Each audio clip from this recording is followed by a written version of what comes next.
recorded August 30th, 2023. Good afternoon, Andrea. Good afternoon, Brody. Good afternoon, Roderick. How's everyone doing? Lovely. Just lovely. Good. Excited to Really be back. well. I'm more interested in how Andrea's doing, I think. Yeah, our friend. Still sick. I mean, last week I couldn't talk at all. Now it's just a little bit scratchy, but man, I haven't been this sick in a long, long time. And it's not even COVID. So I don't know if it's some kind of flu. I don't know what's going on, but I am here. I may not chat too much, but I didn't want to miss out hanging out with all my besties. Maybe it's the hurricane flu. I think that's a thing. Nah, it's the Beyonce concert flu. That is probably true. He's very busy. Yeah. Mhm. Well, think about it. There was like, I think it was 2 days in a row. There was the Barbie movie and then Beyonce. That's enough. She to wear anyone out. Yeah. she was in them streets for a whole weekend just partying. I get it. I get it.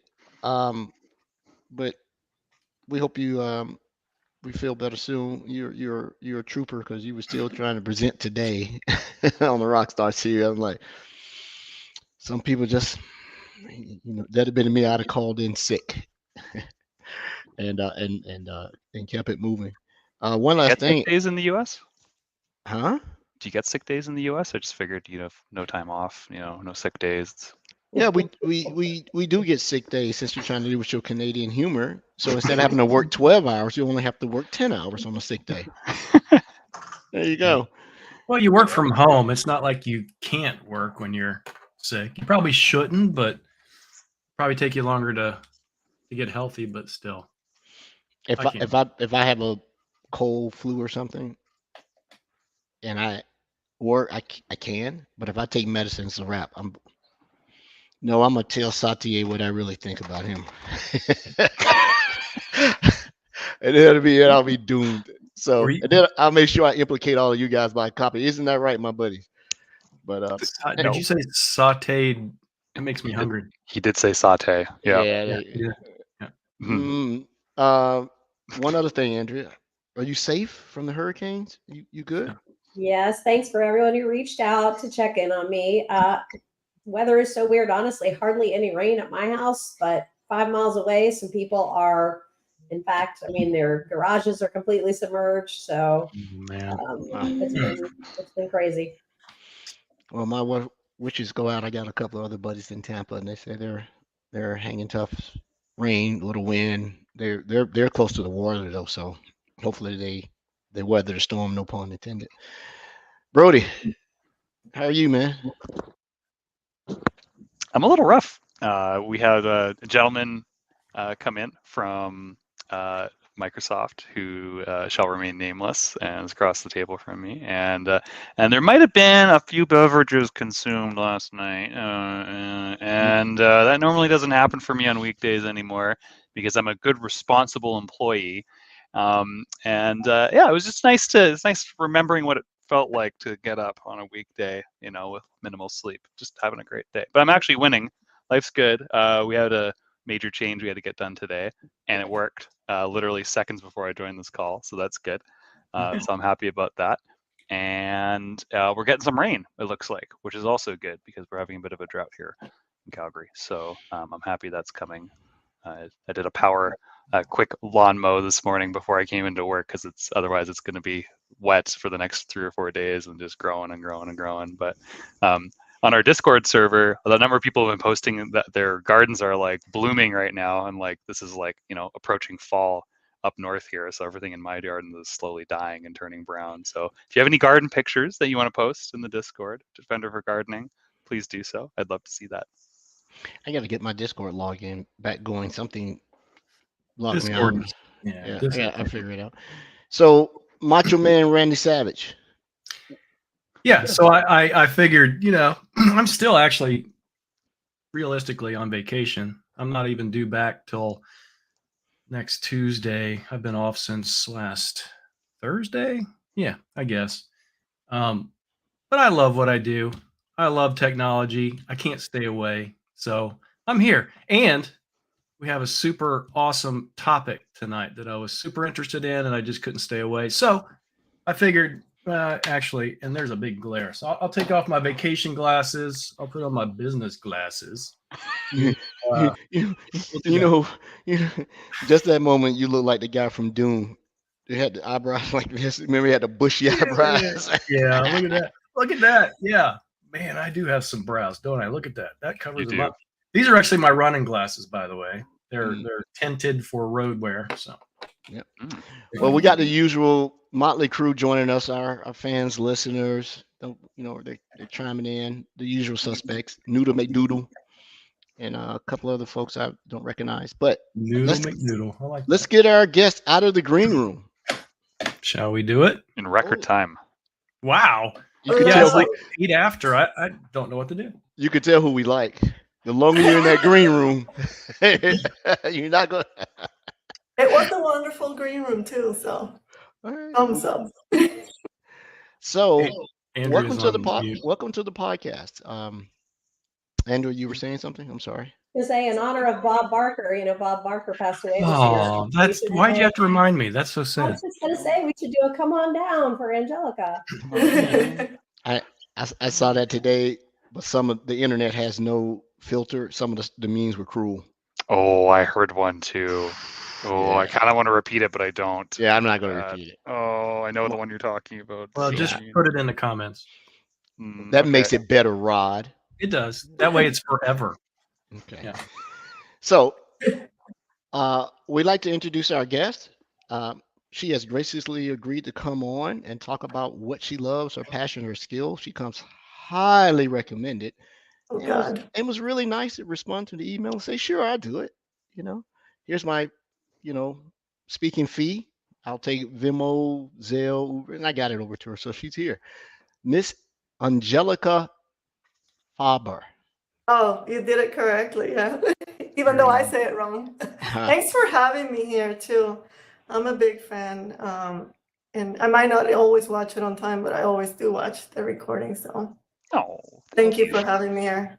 Appreciate Actually, it. I think the last one that I caught up with was the one that Matt was with you guys. So Mhm. he's Matt Sosman or Egan? 'Cause that was Matt long. Sosman, Oh. yeah. Yeah. He was my onboarding buddy actually. So oh, cool. Small yeah, world. yeah, I know, best onboarding buddy. It was embarrassment of riches there. Yeah, and we still keep in touch. Yeah, I was on the team, and then Matt joined the team. And Andrea, you joined the team before Matt. We all worked together. You were there before Matt, right? I think it was after, but I don't Really? remember for sure. Yeah, I think so. Yeah, we did some good work together. Really good work together. So, Matt, if you're listening, thanks for all the good words out there and everything. Shout out. So, Angelica, what are you talking about today? Mhm. I'll talk about anything you want to talk about, but hopefully security. No, you don't. Hopefully security and AI. I think actually, I know, Rod, you've been a little bit obsessed. I have been completely obsessed myself with that integration of security and AI from both sides, from the side of keeping it secure, but also from the side of using it for security. So I'm hoping that's what we're talking about today.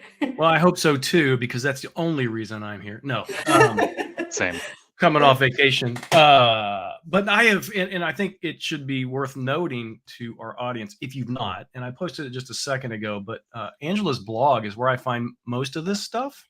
I think it's, I've been following it for a while. So as Angelica mentioned, love your name, by the way. It just rolls off the tongue, Angelica. But I love the blog, and I love what you've been doing with the Azure OpenAI stuff and with Microsoft Sentinel, which are absolutely my two loves in the world when it comes to technology these days. So we're kindred spirits. But for those that aren't aware, this is her blog, and this is where you'll find all this stuff we'll be talking about tonight, or maybe eventually all the stuff we'll be talking about. So Yeah. So yeah, there's some stuff that I was testing yesterday that I'm hoping to show you today that I haven't blogged about yet. So maybe that's we'll. cool. Yeah.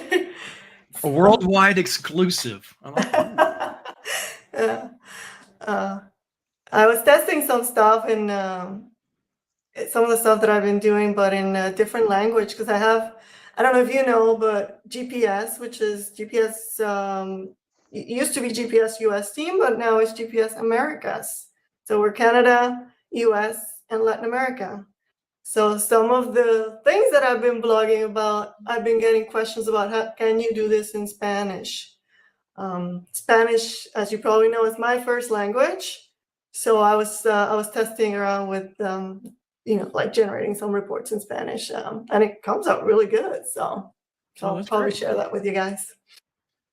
So are you using generative AI, I guess, to do that translation then? Yeah, and actually it's funny because I tried it both ways. So like the one that I was testing it with is an incident report. And this was not the first one that I did, but one of the first ones that I did is kind of taking a Sentinel incident and generating a report out of like a summary of the comments, which, as you know, summarization is like one of the areas that generative AI is really good at. Yeah. And plus, most stock analysts hate creating incident reports, so it's a win-win.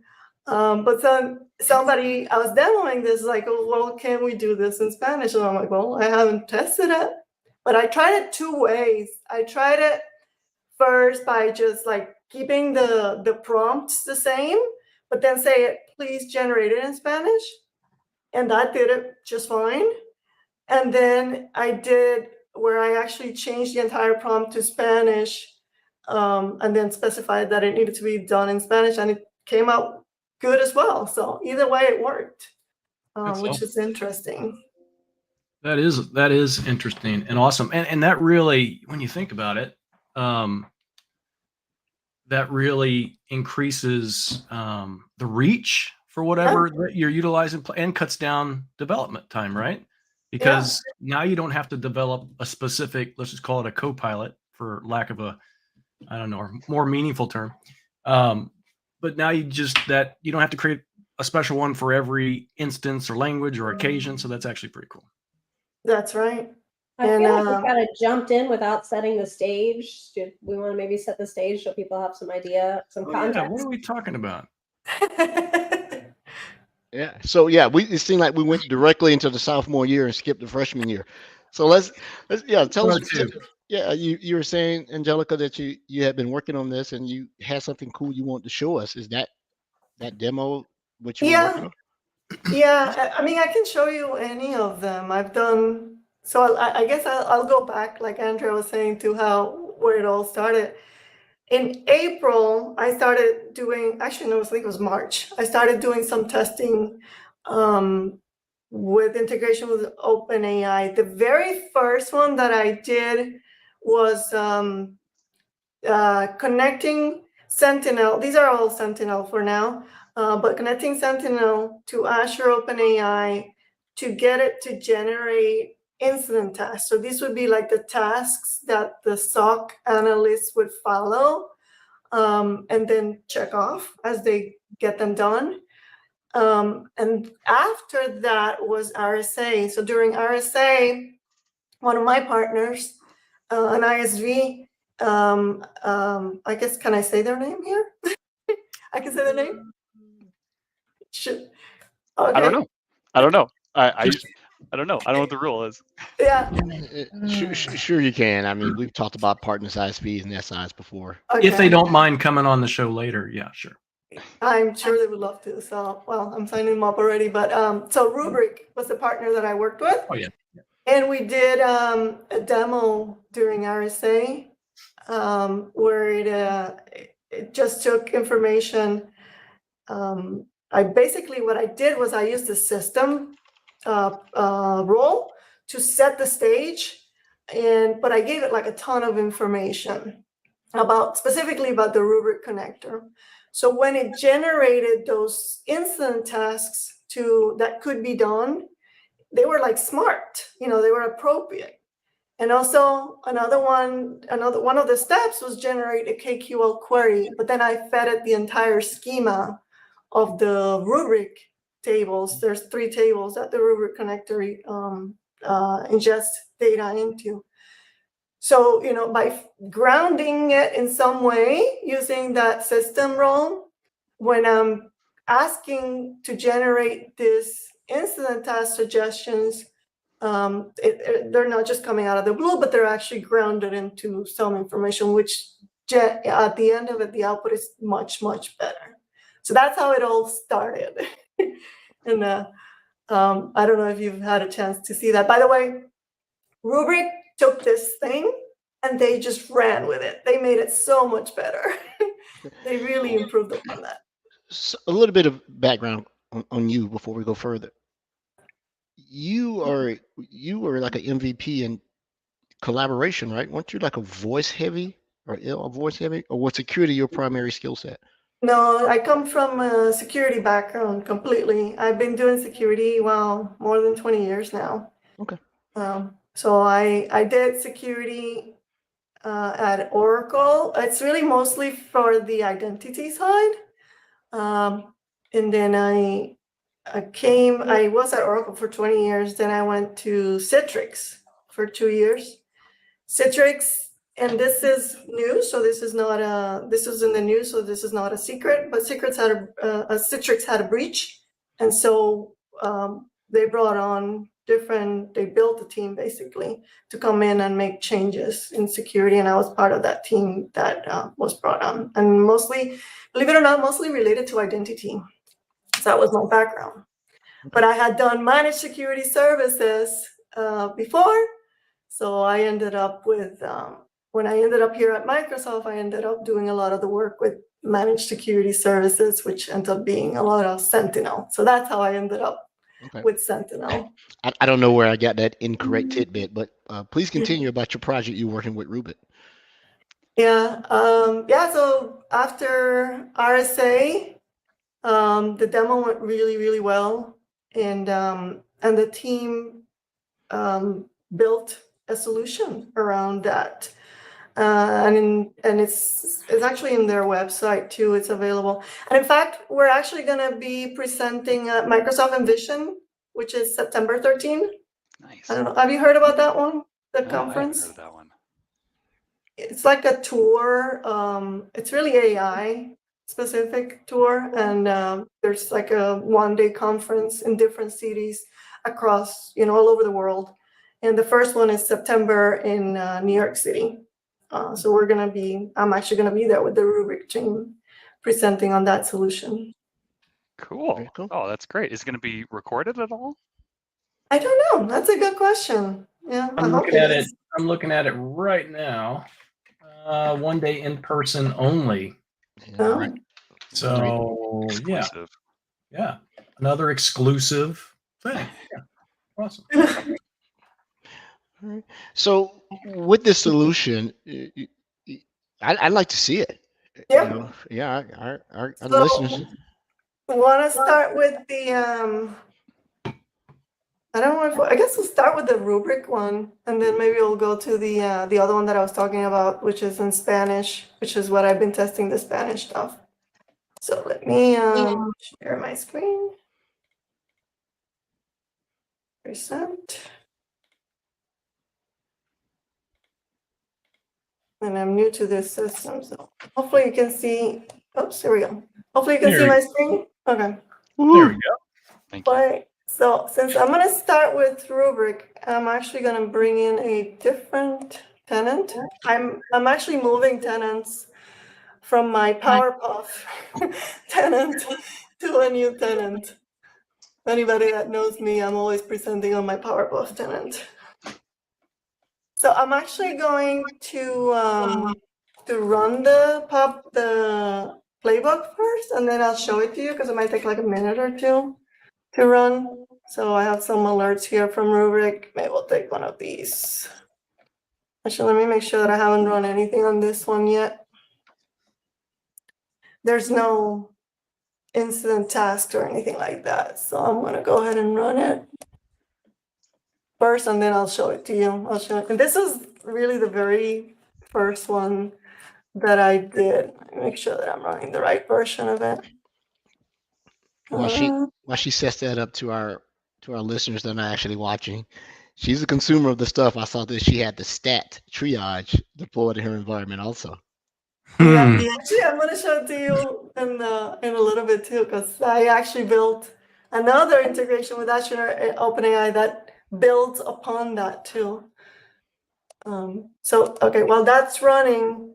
Let me make sure it's running. I actually built two versions of this. You see that I have the OpenAI one and I have the Azure OpenAI. I started testing with OpenAI, but then I moved to Azure OpenAI because a lot of our partners and their customers too, they're concerned with making sure that anything, especially anything security based, stays within a generative AI that is, living within their subscription, and they can control the security around that. So this is very important to our partners. And I think also did it run already? Well, it ran already, but I'll show you what it does real fast. So this is, the trigger is an incident, a Sentinel incident. And then it goes to Azure OpenAI.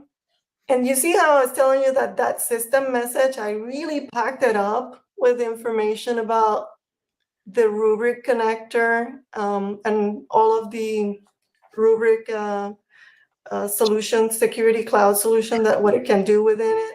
I even put information about, because the connector actually has additional playbooks. So I tell it about all the additional playbooks. And then yeah, just to interject real quick, that's kind of an interesting point. I want to hover here for just a second. How important is it, the prompt for the AI or the GPT or whatever? How important is the prompt? Because I know I've seen a lot of people go to ChatGPT or Azure OpenAI GPT implementation and just type in like a couple words in a sentence, and they're disappointed with the results. You have like some major stuff here. Is that important? Oh my God, it's so important. And also, it's important so that you can get the result that you want, right? Because this is me, and granted, it's the system role, so there's additional stuff that I can do to ground my my model, and this is part of what I can do to ground it, to make sure that when it gives me an answer, it's it's not making up stuff. This is also to prevent hallucinations too, right? And there's a lot more that you can do with that, but it's part of it is grounding it. I hear the word hallucination. It always reminds me of like the Gilligan's Island, where they had like a dream sequence and the little wavy lines, right? Yeah. Yeah. All right. So then, by the way, what I'm doing here is because the API for Azure OpenAI is not stateful, so it's not going to remember the answer that it gave me here. And what I'm asking it here is, please provide the steps to investigate a security incident, right? But I want those steps to be separate because I'm inserting incident tasks by themselves. So what I'm doing is I'm feeding it here, over here actually, the answer that it gave me on the top, so that it remembers, because there's no memory, there's sort of stateful API. So I'm doing prompt chaining to be able to keep that. And then I ask it for step 1. And then what I do with that step 1 is that I insert it as a task. And then I do the same thing with the other steps. And then there's a last step here that is a KQL query. And again, I'm not just saying, hey, generate a KQL query. I'm saying, by the way, the schema to this rubric tables is this, and Oh, wow. Yeah, I gave it the entire schema in there, so that when I ask it to provide a KQL query, then it's going to be like a smarter KQL query. That's awesome. So I'm going to close this up and by the way, this is generative AI, so I have no idea what it's going to generate. And this is live, so we have no idea what we're going to see in here. So these are the 4 tasks that it just generated. And sometimes they're super detailed, sometimes they're not. But see, in here, it did give me like this one, investigate. That's actually not super useful. But in here, it gave me, hey, there's a playbook that you can run, the rubric anomaly analysis playbook.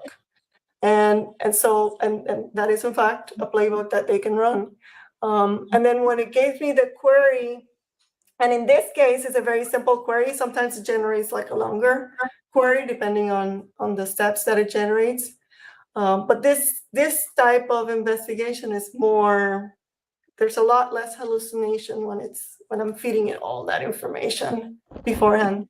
So this is one of the first ones. Oh, the other thing that I do here, and actually to your point, I think Rod, you were making that point earlier, it is AI. So I'm adding a tag here saying, hey, these tasks were generated by Azure OpenAI, because maybe later you want to check and make sure that it's, because you can't trust it blindly, right? It still needs to be checked by humans. That's a good idea. I'm putting the tags in there. That's awesome. So, Angelica, let me ask you real quick, just based on my experience. Yeah. I mean, this is fantastic, but what is this costing you on the back end?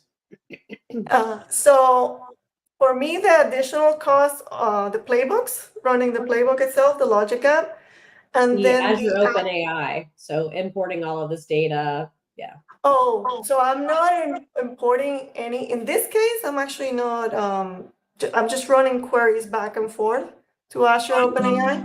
So I'm not importing any data to Azure. But I'm still, when I'm asking it those questions, I'm still sending information that you might not want to share, with like a service that you don't have control over. But this Azure, actually I can show it to you. Actually, that's a different thing. But this is my Azure OpenAI instance that runs, let's see if I have it here. I guess I could go back to this one. This costs you something, right? Yes. And the pricing for this is per API call. And I don't have the link to but maybe we can share later in the links the pricing, but it is per API call. And there's a question. I'm kind of curious on that as well. Is there an actual Azure OpenAI action in Logic Apps or connector, or are you just using the API? Yeah, that's a great question. So and I'll show you just the one that I just showed you so that we don't confuse people. So I tend to go 100 miles an hour. But I created a connector, a custom connector, which is super easy. By the way, I have that documented in my blog. So if anybody wants to create this call here, this is, as you can see, is a Powerpuff logo there. That's a custom connector that I created. The reason that I did that is because technically I could just use an HTTP card and just call it, but I wanted to make sure that the API keys were kept in a safe way, especially because I work with partners. Partners sometimes manage instances that are customers' instances. So they might create something like this, but they don't want other people to have access to the API keys. So I can come here and update that the API key value, but I can't see what the value is. So that's why I created a custom connector. It's very, I don't know that we want to work through this, but it's actually very straightforward to create a custom logic app connector. If you're calling an API, you can create a custom API connector, a logic app connector. Another reason why you're on our show, because that's awesome. Awesome. So actually, I wanted to show you maybe the other one that we were talking about. I'll move this one over here, this tenant over here, and maybe I'll show you the one in Spanish because I haven't shared that yet. I'm super proud of it too because it's my native language. Oh, yeah. So let me see. So actually, I'm just gonna take like a ransomware incident. Let's just take this one, even though it's just one incident. Because what I'm going to do is I'm going to cheat and I'm going to generate, because right now I don't have any activity in the log because it hasn't been investigated.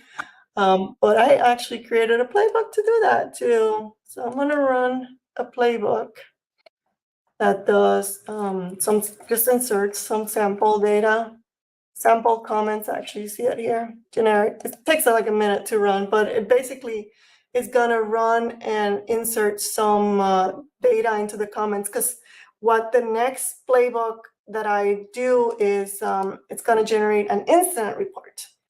So it ran already. So if I refresh here, this is me just cheating. Excuse me while I cheat. And hopefully, yeah, there's some comments in there. All right, so now I can run the other playbook, which is gonna be the incident. And I'll show it to you in English first so that we can all read it, but then I'll show it to you in Spanish. All right, it's this one, incident report. I'll run it and then I'll click on it while it runs. So what this one does, and I'm actually moving from one tenant to another, so that's why I'm going back and forth. See how simple this is? Like 4 steps.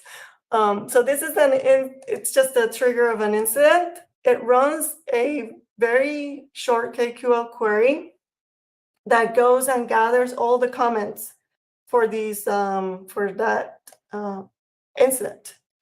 And look, this one's like a very short system message, but I could give it a ton more information, right? If I wanted that report to be more complex. But I'm just telling it, hey, I just want 3 parts: incident summary, technical details, recommendations. This is my address because I'm an MSSP. I work with MSSP all the time. And then when I ask it out, hey, I want to make sure that it's in HTML format. And then I'm feeding it here the comments that I just gathered from this query. And then I'm actually sending an email, which I'm hoping that it made it here already. Okay, so I'm going to show you what that email looks like. So I'm actually emailing it to another account that I have, but this is the one that we just ran now. And so it generates this incident report with those 3 sections. It even, in this case, it even has a link to Defender for Endpoint, and it has my contact information here. So it's like, and like I said, like I wouldn't just trust this blindly. You could probably maybe even put like a card to have an approval in there before you send this to your customer, or maybe, I don't know, put it into a blob storage and then use that for your customer. So have some kind of human reviewing this on, I always like to preface and make sure that that's the case, because you can't just trust it blindly. Well, that's another interesting comment. I think the human in between, right? So between AI and those processes and things that we do in the business or in security operations and stuff, having that human in between, that's important, obviously, because I don't know 100% if we trust what's going on at this point. But do you think there will ever be a time where we don't need that human in the middle? Well, I think we can build safeguards around it. Like the system prompt was at the very beginning.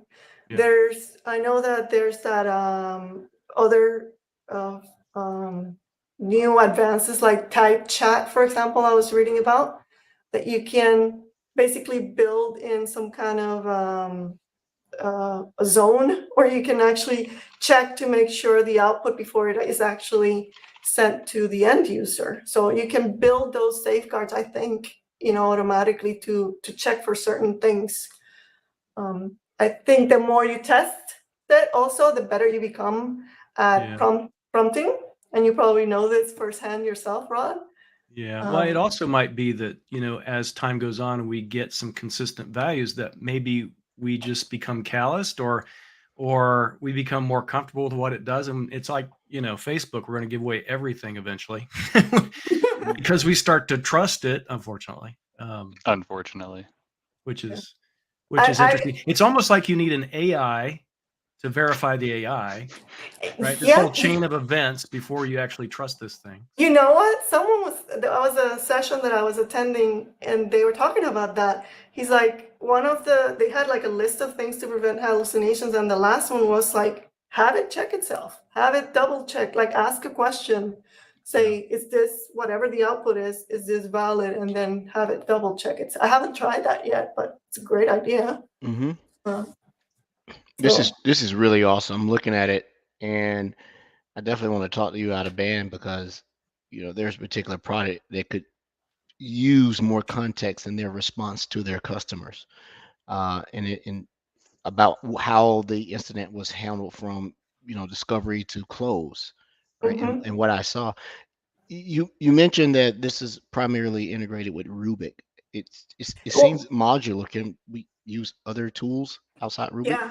No. So the first one was because Rubrik just partnered with me on that one, but the other ones, you can do it for anything. Like the incident report, this one, you could just do it for any incident really. And I bet that because I've shown this to partners, there's probably partners by now that have made improvements to this already. I don't know if they tried it in Spanish. Actually, let's run that in Spanish while Let's do that. we're waiting. And I have the two versions, and I'll show you I'll just run the first one. But see, like in this one, and from what I saw running, and this is like brand new, I haven't tested it enough. But I asked the whole question in English, or I put everything in English, and then I say, hey, please generate it in Spanish. No, nice. So Easy. it's not like I need to know Spanish to do this, I wrote this whole thing, but the other version of the report, or maybe we'll run that one too, to see if there's any difference. Spanish too.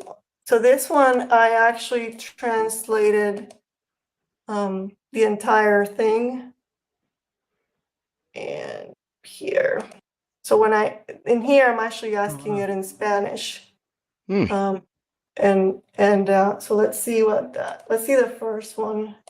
So this is the first one, the one that, and I know that probably can't read Spanish, but it makes sense. So it has, still the name of my company, the recommendations, even with some links in it, and some technical details. It even gives me the link to the actual, in this case, it was the Defender 365 link, and like a little bit of a summary there. I'm going to ask the obvious question. You could easily have pivoted this and did this in Teams. Spin up a Teams channel. Yeah. And the customer is federated to the MSP, and so they get a war room Teams channel spun up, and then these details go into it. That's an awesome idea. I didn't think about that. Now, do those links in that first one go to Spanish version? Let's see. Documentation, or because I noticed this one doesn't have links. Let's see. This one actually it's going to MCAS proxy web. I don't know why it's going there. I'm looking at the links in here. Yeah. Oh, it might be information, and I don't know if this user. Okay, so this one doesn't. It's funny because it actually gives it to me in the error it gives me in Spanish. Yeah. So it already knows. It might be that my user doesn't have permissions also in some of these cases, because it's sending it to MCAS. Let's see some of the other ones. This one is still sending it to MCAS. I'm not sure why it is, but it's there's that this AI one just gave me an AI incident. thing. So. Let's see what this one. Oh, this one is docs.microsoft.com. No, it doesn't send it to me in Spanish, because it would say, it still says ENUS.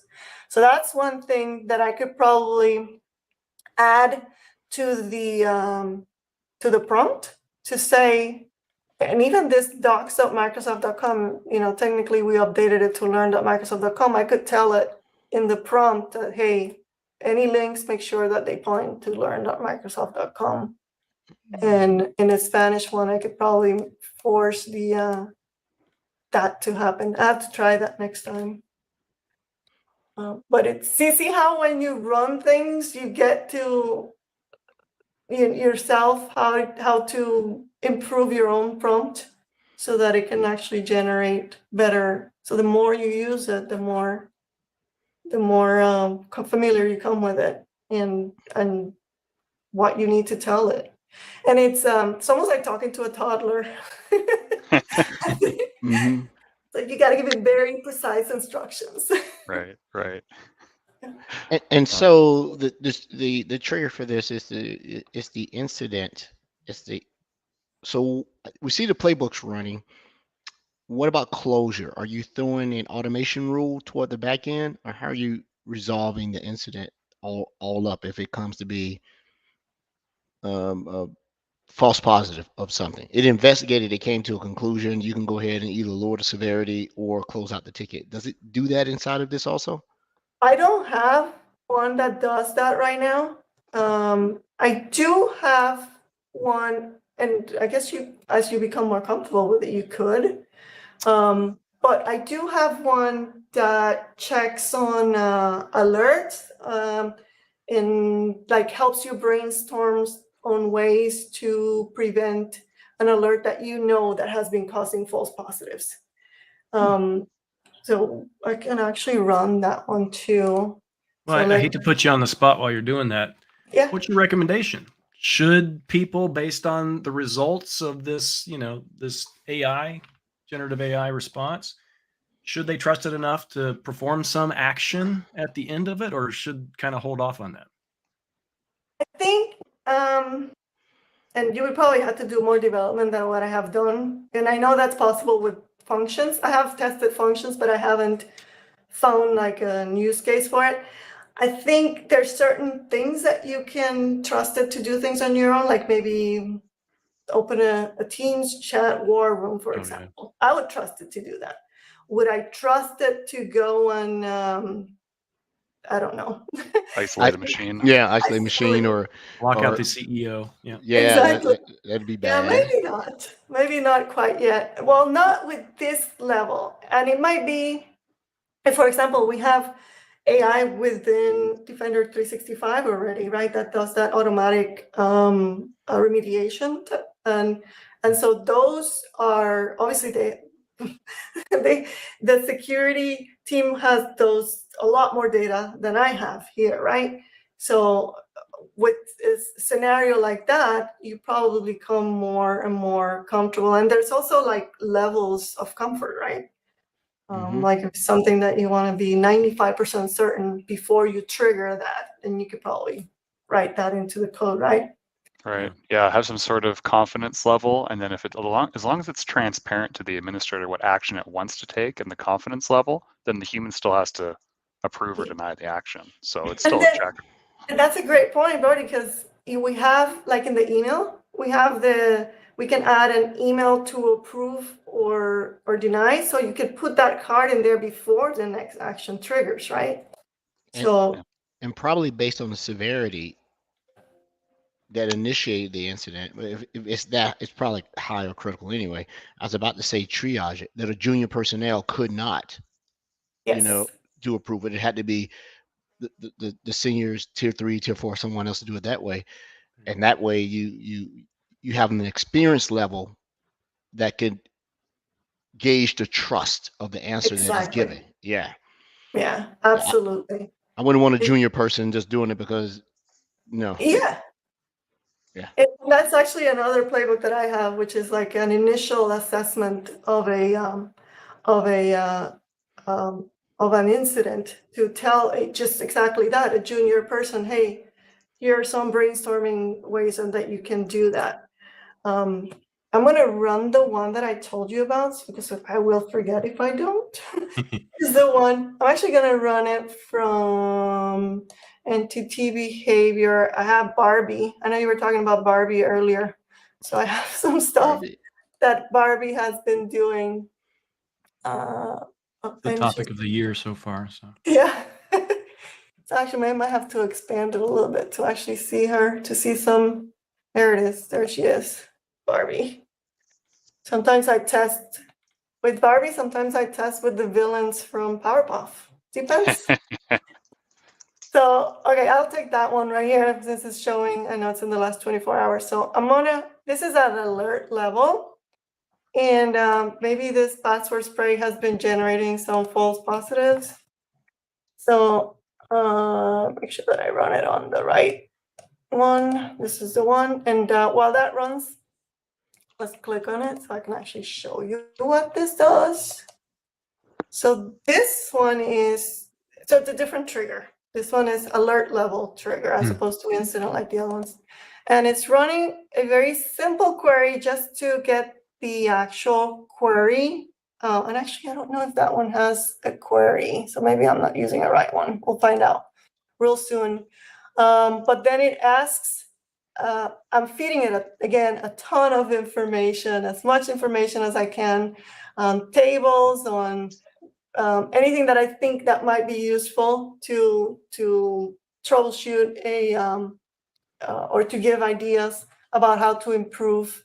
And in this case, I had to check and see if this one's actually going to be a good one to show you, but I still run through it. It's asking how to improve the KQL query so to prevent those false positives. And then what I'm doing here is, well, I'm sending myself an email, but then I'm also, just for my testing purposes, but then I'm actually creating a blob. So I'm actually generating a report on my on blob storage, Azure storage, that it has the alert and then the time. And by the way, I'm adding this in here. Please note the following reports generated by Azure OpenAI. So it's crucial to note that while it aims to generate the most accurate and helpful advice, the response should always be reviewed by a human, which is, I think, is very important. And I have no idea what it's going to generate here, and it might not even be a good option to show you this thing. 30. Oh, this one. This is the one that we just generated. It's probably not very good because I don't think I have a KQL query for this one, but I still want to see what it generated. Okay. So see, it didn't have a KQL query for this one. So because it's coming from Defender 365, that alert, that specific alert, but it does give you some recommendations. And this is the little warning that I put on the top. So let me see if I have another one that had a KQL so you can actually see it. Let's see this one. I don't know what this are.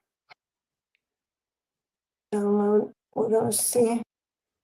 Okay, so this one had a KQL query, and so it'll give you some recommendations.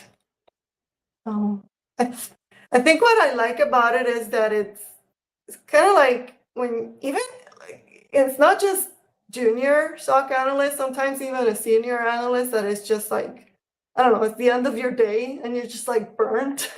You just need like brainstorming to think outside the box. You know, some of this Feel stuff that. you should be solved. Angelica, I've been using like the paid GPT-4 with the web client plugin, so just to help save time for troubleshooting because there's not enough time in the day, right? So if we can give security analysts more information immediately and ideas to try up front, why wouldn't you, right? I mean, like that's what technology should be doing, is helping us and assisting us. Exactly. And especially in our industry where we know there's so much burnout, where we, you know, it even like sometimes companies don't want to hire junior analysts because they just don't have the time to train them. Provide tools like this, and suddenly they're helping themselves, you know. Well, and I think that's again, just to kind of re-highlight that a lot of what you've shown today is not the reaction to the incidents; it's actually the enrichment, right? So it's a time saver. It's it's that whole co-pilot thing that Microsoft likes to talk about. Someone that actually, or some technology that actually comes alongside to help, versus taking over, you know, the reactions and the actions that are needed as part of that, right? So all the stuff that you've shown is the enrichment, which is super awesome. Have you working with customers and showcasing this to our customers, have you seen some time savings that you can kind of put your thumb on to understand how much time savings there might be? I haven't. I know that so some of them, to be honest with you, are still a little bit hesitant about how to implement it. But there's a lot, because I really just deal with partners. So partners are probably going to be a lot more cautious than customers are. Mhm. But they are definitely jumping in with both feet to test it out and to see how to incorporate it. And you saw the example of Rubrik, who already published a solution around it. I don't know that we have numbers on how much time it actually saves, but I bet you it makes a big difference. Yeah, because I can imagine eventually, right, partners and customers both, as partners work with their customers, there's going to be this whole idea behind, hey, it's saving me this much time, but how much does it cost me? Is there a return of investment, right? That's What is true. the ROI? So, That's true. You have to. That's actually it's funny because I was one of the last ones that I published was kind of a. I was thinking to myself, is this really GPU worthy? It's like, is it really? I don't know. That's Should I be awesome. publishing this? That's a good one. Is it GPU worthy? That's Yes. awesome. Yeah. Am I It's like the glad- Seinfeld joke, right? Yeah. Yeah. Is the juice worth the squeeze? I get it. You're right. One of the other things I'm looking at this, and my co-host would tell you this is the least I've talked in any podcast because I'm actually reading and following your Sorry. stuff. This stuff is interesting. I'm like, I got to get on this bandwagon. The next time it comes by, I'm jumping on this. But let me ask you this question: with this, how much does the suppose this is a solution, you're MSSP. When do you insert the customer into the decision making process? Even though you're the trusted advisor, they still know their environment better than you. Mhm. Is there a touch point to say, hey, we are in this and we are possibly proposing these series of actions? Mhm. Is there anything in there, or is it just post-mortem to the customer? No, Especially, no. Yeah, I love that you asked that question. I actually created a chat application, and we don't have time to show it to you, but probably. But we what I have time for you. Go ahead. Let me see it. okay, so I created this. I'll bring it over. This thing is it's a chat. It's the very default chat that you can create, or web app chat that you can create with Azure OpenAI. What I did was I grounded it on my customers. They're like make believe data. So that, like, I have contracts for customers. I'll show you like one sample here. So like this is a contract for a customer, and it'll say, hey, these are the contact people. And by the way, if the SOC analyst is working on ransomware and they need to perform initial detection or whatever, they can do that without approval, but some they need approval. So like typically I work in managed services, and typically you have something a lot longer than this one, telling you, hey, this is what you can and cannot do. So what this bot does is, and I'll show you first how I created it so you can see. I just from the Azure OpenAI, Azure AI Studio, in the chat, you can add data. And I added this data, and it's actually reading from cognitive search. It's not reading from just uploading files directly. The reason is because I'm actually indexing that data so that if those contracts change, then I get the actual updated data here. So I'm going to clear it up and probably ask it at least one question. So like, for example, and I don't know what it's going to ask. So I'm working on an incident for Acme. Acme is one of my customers. Can I access their production servers to make changes? I don't even know if it's gonna let's see, a ransomware. I should probably specify ransomware incident. I don't know what it's going to tell me. Hopefully it answers right. Okay, so I see in here, it actually gave me the wrong information because I asked it for Acme and it actually gave me the information from Zeta. So this is not perfect by any means. So it's actually giving me information for 2 customers that are not the correct customers. But the idea, and normally when it works correctly, is that it's going to go onto that data and then give you the answers based on the data that you have grounded it upon. And then give you citations on it so that you can actually go back to the contract to see it. In this case, see, this is actually a case of it actually hallucinated. So not a good example, but it does do that. But it is a possible solution to making sure that you can run things by it before you actually take actions. And maybe, right now, 75% of the time, it'll actually give me the right answer, but I don't have it perfect. Yeah, to seek explicit approval from the CISO seems a little high. I think you would probably want to start somewhere a little bit below. This has been super excellent. I learned a lot. I'm stealing notes and everything. Are you putting? Of course, you are probably doing this. Are you putting all of your work inside Git, or where are you sharing your? Yeah. So I stopped sharing. Right. Just want to make sure that Yeah. So I haven't shared all of it yet. I'm working on it because I need to clean it up. I need to, especially the playbooks and the custom connector. I need to clean that up before I can upload it. But that's the plan, yes, to share everything. Absolutely. You can use Git Copilot. Yeah, there you go. So we're at time, but I'm gonna test your knowledge here a little bit. Let me see. Yeah. Oh. Powerpuff Girls. I see that you're a big fan of them. I've noticed all the things inside your environment. The city of Townsville, where the day is evil. I love that cartoon still. I could probably go watch it today. But it was 4 cartoons in that genre. Can you name the other 3? Because when the Powerpuff Girls were out, there were 3 other popular cartoons on Cartoon Network, and they were all connected. I can't remember. Dexter's Laboratory. Dexter's Laboratory. Actually, that was one of. It's funny Love because that that's show. actually. I saw the thing, yeah. No, and the other one, of my users. And Johnny Bravo was one of them, right? Johnny Bravo. So Right, actually, you found right. one. I forgot about him, but my other 2 were, I Am Weasel Yeah. and Monkey. Dial M for Monkey. I know all of that from my sons. My sons were watching all of those when they were younger. So. Oh yeah, my sons were too. That's how I knew about him. Yeah. I didn't watch him. This has been all.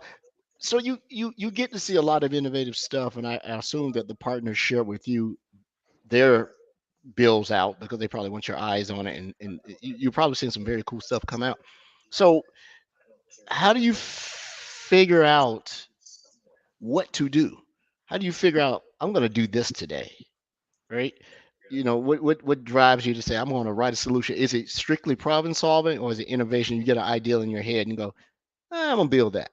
Which one is it, or is it a little bit of everything? Bye, Andrea. Bye. It's both. It's curiosity myself, and it's also based on the questions that partners ask. Like, for example, the Spanish one was based directly on a partner asking for that. Get it. So, well, to all of our, I'm sorry, Angelica, is there any parting information you'd like to give to our listeners? And this is definitely the show that you need to go watch, right? There was a lot shown that won't translate unless you put the time and effort into our listeners. You need to go watch the recording to really get what. I'll put it on the podcast page, so they'll be able to watch the video as well. If you're not going to go back and rewatch it, to our listeners, you're doing yourself a disjustice. I learned a lot today. You guys have never seen me this quiet. I was like, wow, I didn't done this. Any parting words before we close the show out? No, Rod already shared my blog post, and if anybody's in New York City, September 13, come join Microsoft Envision. You do have to register for that. So the registration is open for, I think, for a few cities. So I'll put the link in the show notes for that as well. That's like a Excellent. that's like a Wednesday, right? Yeah. I have no idea. I probably should check. I think you're right. It's a Wednesday. Tuesday or Wednesday, yeah. I don't know if I got travel budget, but thank you so much for coming on the show. You are more than welcome. As you build more innovations, you got things you want to share, you can come on anytime. You don't have to wait for an invite. Thank you. Thank you so much for having me. It's been a Oh, blast. this has been great. You brought me off vacation. I got my vacation shades back on. I'm ready to go back and You got me want to work out the hours. I feel like I'm deficient. So thanks to everyone for listening to the show. Stay tuned next week. We'll have another guest. This one's going to be a little closer to me and what I'm doing now in my role. I hope you find it super interesting. Thanks again to Miss Angelica Faber for coming in and talking about SOC optimization as well as security and AI and how it makes you better. And if you go watch the show, you'll see how it'll make you better. Thank you so much. All right. Have a good week. You too.